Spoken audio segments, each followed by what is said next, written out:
There are places where a man's name doesn't just belong to him, it belongs to the land. It shows up in the bends of the creek, in the way people give directions, in the quiet understanding between folks who've been there long enough. Names like that don't fade easily, and neither do the stories attached to them.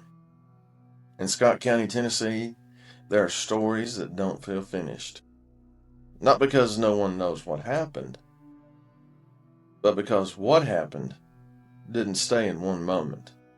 It carried from one man to the next. This is one of those stories. It's about a former sheriff named Frank Hughett, a man who lived long enough to see most things coming and still didn't step out of the way. By the time he was killed, it wasn't the first attempt.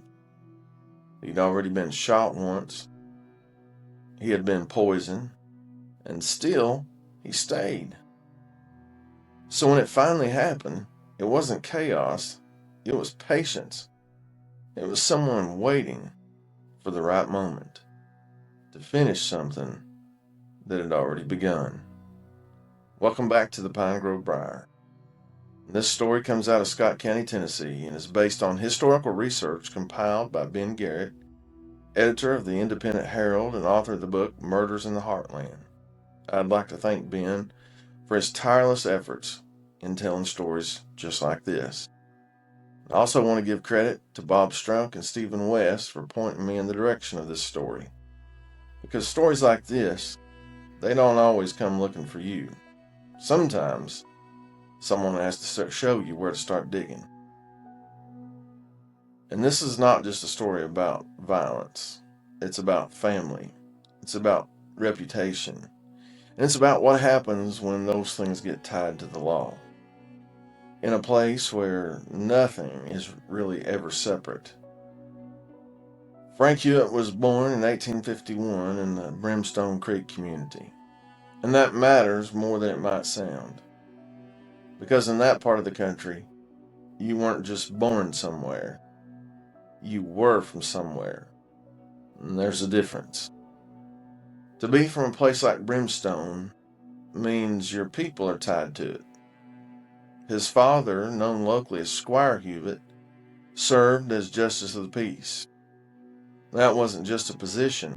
That meant people came to him with disputes, with problems, with things that needed settling. And young Frank grew up watching that, watching how authority worked, up close, watching how people responded to it, sometimes with respect, sometimes with resentment. The Hewitt name spread throughout the region, not loudly, not in a way that demanded attention, but steadily. There was even a post office bearing that family name. Family buried in the ground there. Relatives building parts of the community itself. They don't just represent people, they represent expectations. Frank grew up in a large family, 10 children, which meant work came early, responsibility came early, and loss came early too. His mother died when he was still young, buried in the family cemetery. And life didn't slow down for that. It never does in places like that. He married, started a family, lost his first wife, married again, lost again, and then started over a third time. By the time he was nearing 60 years old, he had a young child again. There's something about that just settles in. A man who has already buried so much, still choosing to build something new, still choosing to stay. Let's take a quick pause. If you spend any time outdoors, you already know blending in matters. Quick camo makes 3D leafy camo that actually breaks up your outline. Masks, gloves, everything. And you can get 25% off your order with code PGB promo at quickcamo.com/discount/PGB promo, because in places like this, being seen or not seen can change everything. When Frank Hughett became sheriff in 1888, he stepped into something heavier than just a job. He became the point where the law met the people.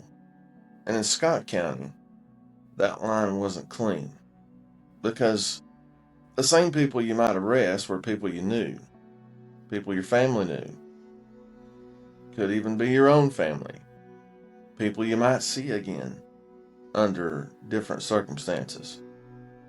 He served his term, then he stepped away, but he came back, which tells you something. Because once you've carried that responsibility, it doesn't really ever leave you. One newspaper said this about Sheriff Hughett. Sheriff Hughett is regarded as a steady hand in matters of enforcement, though not without opposition among certain elements of the county who find his methods less agreeable. Opposition. That's a polite word for something more personal. In early 1910, Sheriff Hughett joined the posse. They were looking for a man named Riley Lau, accused of stealing a still. And that wasn't just theft. That was taking something a man depended on, something tied to his survival. When they found him, Frank Hughett killed him. And in that moment, the situation shifted from law to something else. Because now there was a family involved. And in Scott County, Tennessee, families don't forget. June 1910, a shot rings out in Oneida. Frank Hughett drops. The man who fired the shot thinks it's over, but it isn't. Hughett regained consciousness, and instead of pulling back, he moves forward, chasing the man who just tried to kill him. Wounded, bleeding, still moving. One newspaper said this: reports indicate Mr. Hughett, though struck by gunfire, rose and pursued his attacker with notable resolve, an act which has drawn considerable attention among residents of the area. Not long after that, his whiskey is poisoned. That kind of attempt is quieter, slower. It doesn't announce itself, but it carries the same intention. And again, he survives.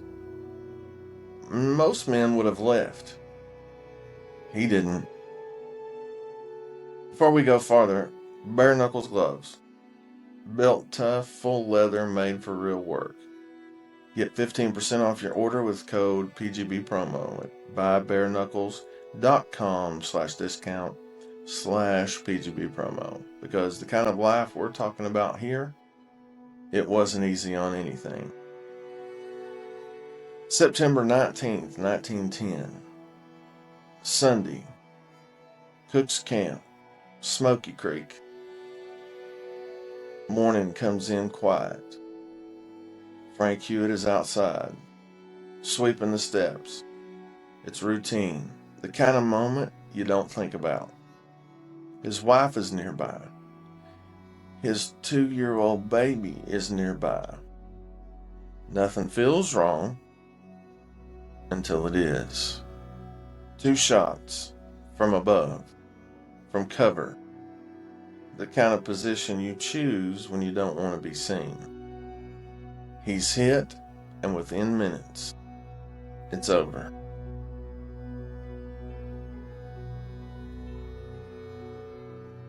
The killing of Mr. Hughett occurred under circumstances indicating careful planning, the assailant having taken position above the commissary and fired upon him without warning, said one newspaper. Afterwards, a man is seen leaving the area. Bloodhounds are brought in from Somerset, Kentucky. They follow the trail, slow and certain, until it leads to arrest, and the Lau name appears again. The account closed, or at least that's how it would seem. Quick one, Old Glory has a massive selection of music, sports, and pop culture merch, and you can get 15% off your order with code PGB promo. oldglory.com/discount/PGB promo. 20 years pass. And then it happens again. Frank Hughlett's son, Reuben, a lawman, serving a warrant. The man being arrested asks for a moment to tell his wife he's being arrested. Reuben allows it, follows him inside, and is shot, killed. Same pattern, different time, same ending. 2 generations, same work, same risks, same result. And maybe that's the part that stays with you. Not just what happened, but how it didn't stop, how it carried, how in a place like Scott County, Tennessee, the line between duty and consequence was never as clean as it looked. Frank Hughett didn't leave, didn't run, didn't step away. He stayed where he was until the place that made him finally took him. 10 minutes. That's all it took. Before we wrap this up, there's something else coming. I'll soon be sitting down with Ben Garrett, editor of the Independent Herald and author of Murders in the Heartland, to go even deeper into this case and others just like it, right here in Scott County, Tennessee. So if you want more than just the story, if you want the history behind it, make sure you're subscribed to the Pine Grove Briar, because that conversation is going to add a whole new layer to everything you just heard. This is the Pine Grove Briar, and until next time, keep your pipe lit and your powder dry.